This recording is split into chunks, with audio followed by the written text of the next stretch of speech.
Dans une petite ville appelée Béthanie, une famille traverse l'épreuve la plus douloureuse, la perte d'un être cher. Pourtant, cette histoire ne parle pas de la fin, mais d'un nouveau commencement.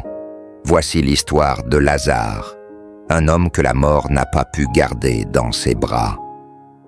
Lazare, l'ami proche de Jésus, était tombé gravement malade. Ses sœurs, Marthe et Marie, étaient désemparées. Elles envoyèrent immédiatement un message à Jésus. Quand Jésus reçut le message, il dit à ses disciples « Cette maladie ne mène pas à la mort, elle servira à manifester la gloire de Dieu. » Mais à Béthanie, Lazare était mort. Marthe et Marie étaient dévastées. Leur frère bien-aimé avait été enseveli. 4 jours passèrent et le tombeau semblait scellé à jamais. 4 jours plus tard, Jésus arriva à Béthanie. Marthe, en apprenant son arrivée, se précipita vers lui. « Seigneur, si tu avais été là, mon frère ne serait pas mort.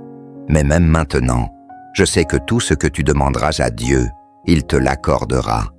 Ton frère ressuscitera. » Marie, suivie de nombreux villageois, rencontra aussi Jésus et pleura à ses pieds.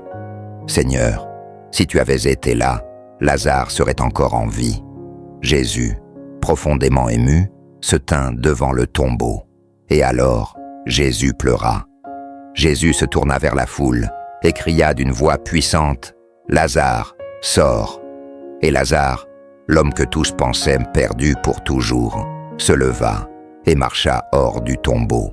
La gloire de Dieu avait été révélée et la mort avait été vaincue. L'histoire de Lazare nous rappelle que la foi en Dieu est plus forte que la mort.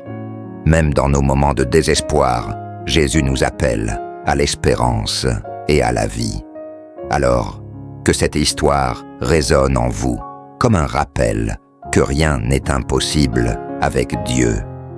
Si cette histoire vous a touché, n'oubliez pas de liker, commenter et vous abonner pour ne manquer aucune autre histoire inspirante de la Bible. Partagez cette vidéo avec ceux que vous aimez